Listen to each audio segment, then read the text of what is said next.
He grew up in a $1 billion skyscraper with 600 full-time staff. He weighed over 450 pounds before losing 238 pounds through sheer discipline. He married in a wedding that cost up to $1 billion with Rihanna performing for his guests. He built the largest animal rescue center on Earth, 3,500 acres housing over 150,000 animals. And in May 2025, at the age of 30, he was appointed executive director of a conglomerate worth over $100 billion. This is Anant Ambani, the youngest son of Asia's richest man, and his story is not about inherited wealth. It is about what happens when a man who could have spent his entire life doing nothing decides instead to transform his body, his family's legacy, and a 3,500-acre piece of industrial land into the most ambitious wildlife conservation project the world has ever seen. Watch until the end, because the gap between what you think you know about the Ambani heir and what he has actually built will redefine how you understand wealth, purpose, and the next generation of India's most powerful dynasty. The origin. From a gas station in Aden to a $100 billion empire. To understand Anant Ambani, you must first understand the dynasty that produced him, because the distance between where this family started and where it stands today is one of the most extraordinary trajectories in the history of global capitalism. Anant's grandfather, Dhirubhai Ambani, was born into a modest Gujarati family, worked as a clerk and gas station attendant in Aden, and returned to India in 1958 with approximately 50,000 rupees, a sum so small that it would not cover a single month of electricity at the family residence his son would eventually build. In 1966, Dhirubhai founded Reliance Industries as a textile manufacturer, then systematically expanded through backward integration into petrochemicals and refining, attracting Indian middle-class investors through public share offerings that democratized stock market participation in a country where equity ownership had been the exclusive domain of the wealthy. When Dhirubhai died in 2002 without a will, the empire was split between his two sons.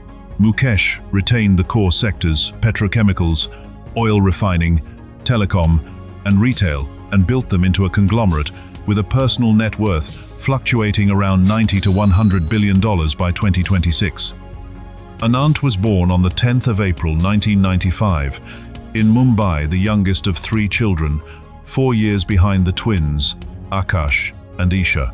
He was raised inside Antilia, the family's 27-story, 400,000 square foot private residence, valued at over $1 billion, maintained by approximately 600 staff, and equipped with amenities that include 3 helipads, a 50-seat cinema, hanging gardens, a snow room, and a 6-story garage housing 168 vehicles. But the most revealing detail about Anant's childhood is not the building he grew up in, it is how he was raised inside it. Despite living in one of the most expensive private homes on Earth, the Ambani children were required to take the school bus rather than private cars. Weekly pocket money was set at 5 rupees, less than 10 cents, a policy designed to ensure that the children understood the value of money in a household where money had functionally ceased to have limits. Mukesh and Nita Ambani imposed a discipline of humility, respect, and grounded behavior that stands in deliberate contrast to the scale of wealth surrounding their children. Whether that discipline succeeded is a question that Anant's adult life, his health transformation, his conservation work, and his corporate appointment attempts to answer. Can you raise grounded children inside a billion-dollar skyscraper with 600 staff? Or is that a contradiction that no parenting strategy can resolve? Tell us in the comments. The transformation, 450 pounds, 238 pounds lost, and a battle nobody expected him to win. And here is where the story takes its first unexpected turn, because the public narrative about Anant Ambani before 2014 was defined entirely by a medical condition that most people misunderstood as a lifestyle choice. From the age of 2, Anant suffered from severe chronic asthma, a condition so debilitating that it required prolonged treatment with high-dose corticosteroids. The steroids controlled the asthma but produced a devastating side effect: massive weight gain that was chemically driven rather than behaviorally driven. By his late teens, Anant's weight had peaked at approximately 208 kilograms, over 450 pounds. The public saw the weight and assumed indulgence. The reality was medication. Around 2014, Anant undertook a transformation that would have been physically punishing for any person and was medically extraordinary for someone with his condition. He restricted his daily caloric intake to between 1,200 and 1,500 calories, a fraction of what a person his size would normally consume. He adopted a high-protein, high-fiber diet with zero sugar and zero processed food. And he committed to 5 to 6 hours of daily exercise, including walking 21 kilometers, yoga, strength training, and cardiovascular conditioning. The regimen was not a celebrity fitness program supervised by personal trainers in a luxury gym. It was an endurance test that consumed the majority of his waking hours every single day for 18 consecutive months. Over that period, Anant lost 108 kilograms, approximately 238 pounds. His mother, Anant Ambani, spoke publicly about his struggle, a rare act of vulnerability for a family that controls the public narrative around every aspect of its existence with extraordinary precision. At his pre-wedding celebrations in March 2024, Anant himself addressed the health journey in a speech that left his father visibly moved. He said he never felt like a victim. He said his parents empowered him rather than pitying him. And he framed the weight loss not as a cosmetic achievement, but as proof that discipline, the same discipline his parents had imposed since childhood, could overcome even the most chemically entrenched obstacles. The man who grew up with 5 rupees of pocket money inside a billion-dollar tower had internalized the lesson: limits are not punishments, they are the tools that make transformation possible. The sanctuary, 3,500 acres, 150,000 animals, and the world's largest rescue operation. And here the story shifts from personal transformation to something far larger, because what Anant Ambani has built at Vantara is not a pet project or a corporate social responsibility initiative. It is the largest animal rescue, rehabilitation, and conservation center on Earth, and its origin is a story about a 12-year-old boy and a single elephant. Around the age of 12, Anant noticed an ailing elephant near the Ranthambore wildlife region.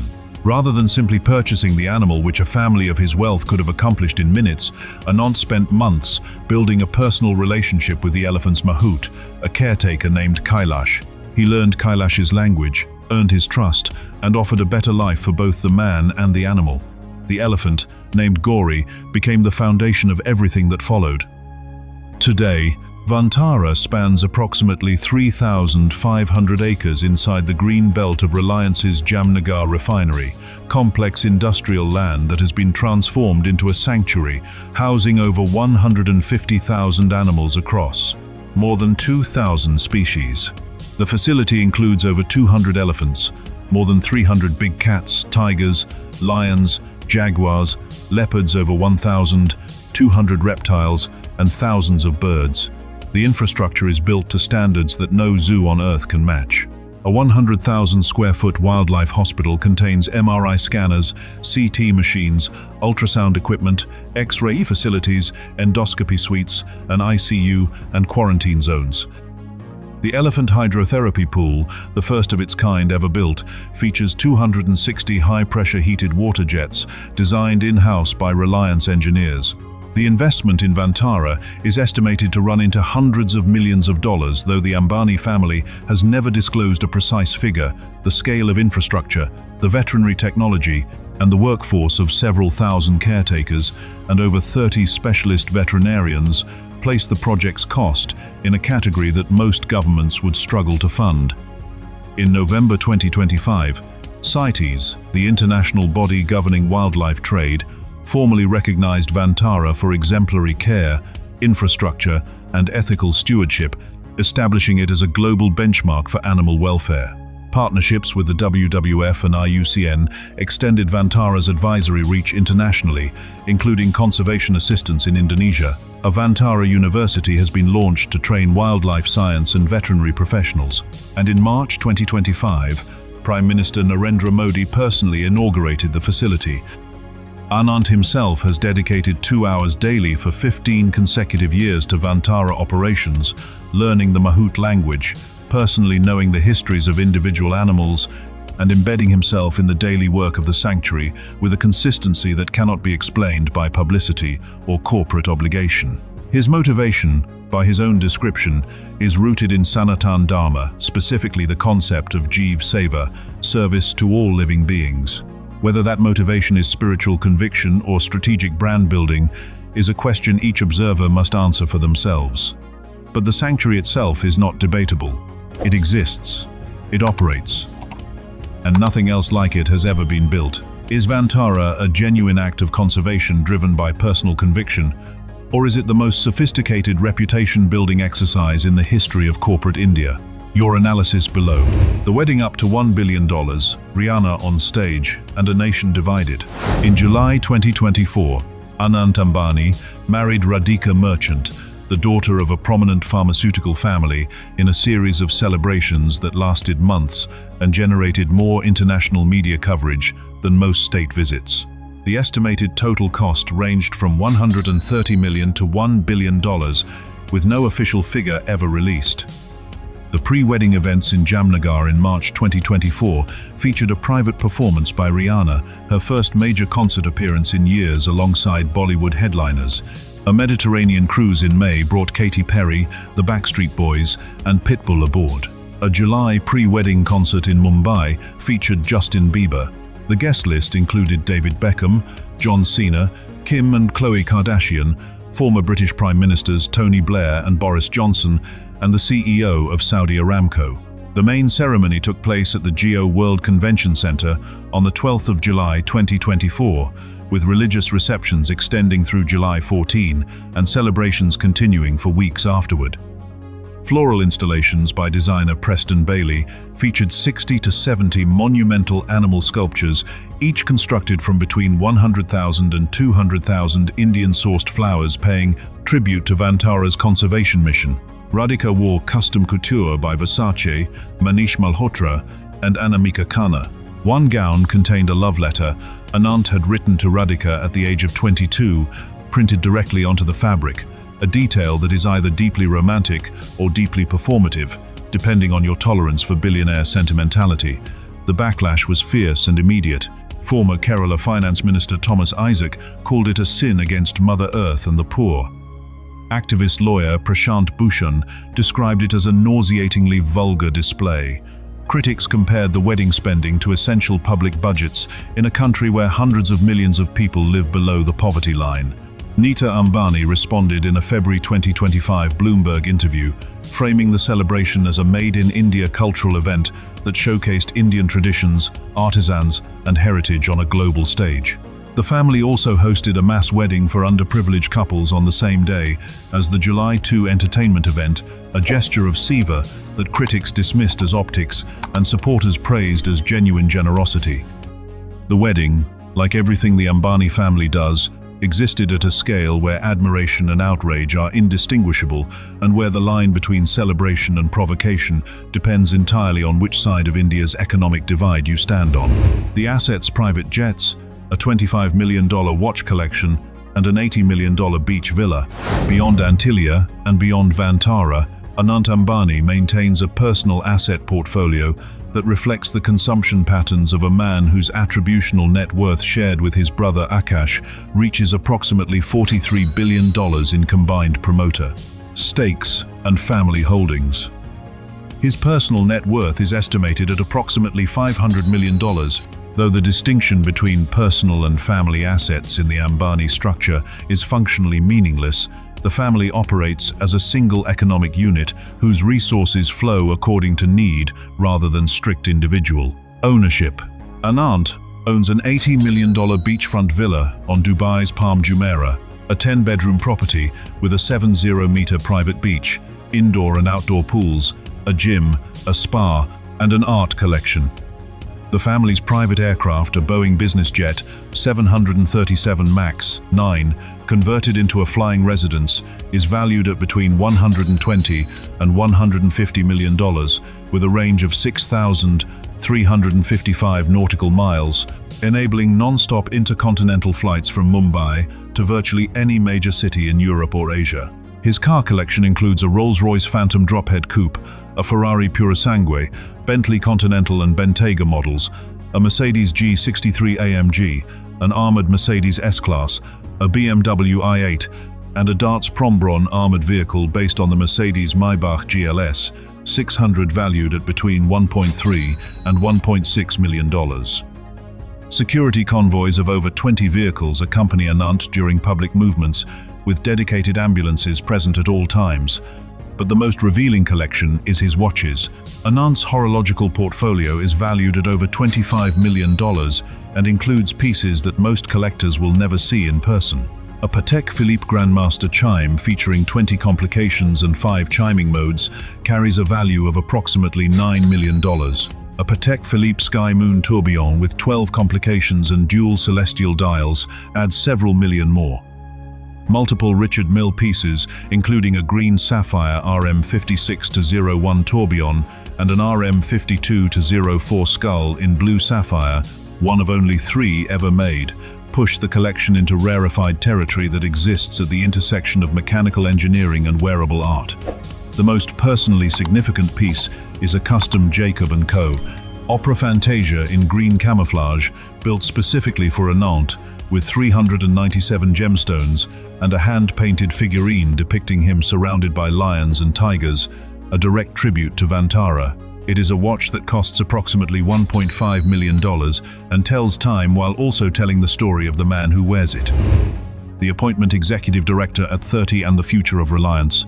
And here we arrive at the development that transforms Anant Ambani from an heir into an executive, because in May 2025, he was appointed executive director of Reliance Industries Limited on a 5-year term, making him the first Ambani sibling to hold a full-time executive position at the flagship entity. The appointment was not ceremonial. His portfolio includes the global expansion of Reliance's energy and materials business, corporate human resources, capital project execution, and most significantly, leadership of the company's sustainability initiatives, including a target of net zero carbon emissions by 2035. His annual compensation is set at between $1 and $2 million plus profit-linked commission, a figure that is modest by global executive standards and virtually invisible against the family's net worth. But that signals something important. This is a working role with measurable deliverables, not a title handed to a prince. On the 29th of August, 2025, Anant made his debut address at Reliance's annual general meeting, outlining plans for green energy deployment and gigascale smart factories in Jamnagar, the same city where his grandfather's refinery was built, where Vantara rescues elephants, and where his father's $110 billion AI and clean energy investment is being deployed. 3 generations of Ambani ambition converging on a single geographic point. The question is whether Anant can carry the weight of that convergence.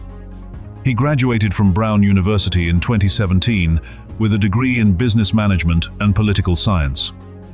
He joined Geo Platforms board in 2020, Reliance Retail Ventures in 2022, and the Reliance Foundation the same year. Each appointment expanded his responsibilities incrementally: telecom, retail, philanthropy, clean energy, building a resume that tracks the deliberate preparation of an heir rather than the sudden elevation of an unqualified successor. But Reliance Industries is not a training ground. It is one of the largest private companies in Asia, with operations spanning oil refining, petrochemicals, telecommunications serving over 500 million subscribers, retail with thousands of stores, media, and now AI infrastructure. Leading any single division would be a career-defining challenge for a seasoned executive. Leading the sustainability transformation of the entire conglomerate while managing conservation, public scrutiny, and the expectations that attach to the Ambani name requires something that no business degree and no family fortune can guarantee. The judgment to know when the scale of your ambition matches the scale of your capability, and the discipline to stop building when it does not.